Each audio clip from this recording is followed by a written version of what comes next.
وہ معزز تھے زمانے میں مسلمان ہو کر، ہم خوار ہوئے تارک قرآن ہو کر۔ رمضان اور قرآن، ان دونوں کا آپس میں بڑا گہرا ریلیشن، بڑی گہری وابستگی اور پیوستگی اور بہت گہرا تعلق ہے۔ رمضان وہ واحد مہینہ ہے کہ جس کا ذکر قرآن پاک میں نام لے کر کیا گیا، اور قرآن پاک اسی رمضان المبارک میں ہی نازل کیا گیا، تو یہ آپس میں بڑی گہری وابستگی رکھتے ہیں۔ قرآن پاک کی تلاوت یہ کوئی چھوٹا عمل نہیں ہے، بلکہ اس کی ترغیب قرآن و حدیث میں ہمیں بہت ساری آیات و حدیث میں ملتی ہے۔ حضور جان عالم علیہ الصلوۃ والسلام نے ارشاد فرمایا، خیرکم من تعلم القرآن وعلمہ۔ ہم آپس میں بے شک جسے برتر سمجھیں، بہتر سمجھیں، لیکن حضور جان عالم علیہ الصلوۃ والسلام نے جو تفریق کی، فرمایا تفوق اور فوقیت اسے حاصل ہے، تم میں سے بہتر وہ ہے کہ جو قرآن کو خود سیکھتا ہے اور پھر آگے لوگوں کو سکھاتا ہے۔ اور یاد رکھیے قیامت والے دن حدیث پاک میں آتا ہے کہ یہاں تو قرآن پاک حجت الیک کا بنے گا، تو یا تو قرآن پاک بندے کے حق میں سفارش کرے گا، اس کے حق میں گواہی دے گا، لیکن ساتھ یہ بھی فرمایا حجت علیک کا،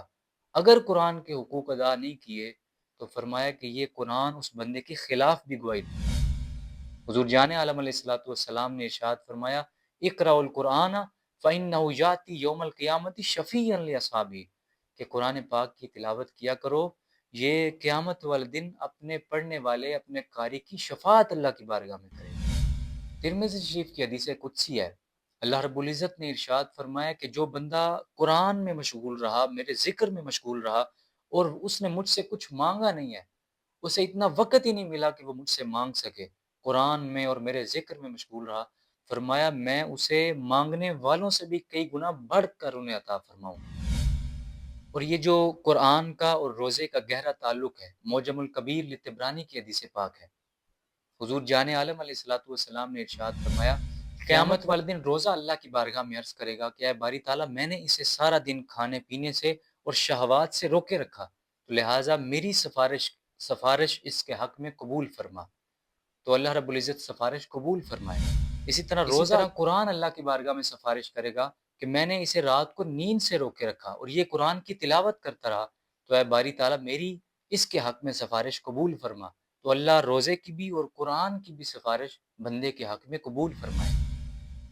اور آپ اگر دیکھیں کہ جتنے اسلاف ہمارے پیچھے گزرے ہیں، جب ہی رمضان کا مہینہ آتا سارے وہ وظائف اور آج چھوڑ کر صرف ایک وظیفہ اور ورد کیا کرتے تھے، وہ کثرت کے ساتھ قرآن پاک کی تلاوت کیا کرتے تھے۔ حضرت سفیان ثوری،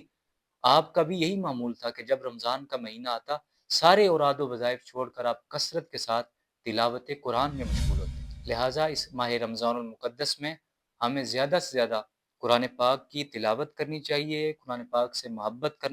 کرنی چاہیے، اور اسی طرح قرآن پاک کو سمجھنا چاہیے کہ اللہ نے اس میں کیا احکامات ہمیں عطا فرمائے ہیں، اور اسی طرح قرآن پاک کے احکامات کو سمجھ کر ان پر عمل بھی کرنا چاہیے، اور دوسروں کو بھی ہمیں ترغیب دلانی چاہیے۔ اللہ ہمیں قرآن پاک کے حقوق کما حق ادا کرنے کی توفیق عطا فرمائے۔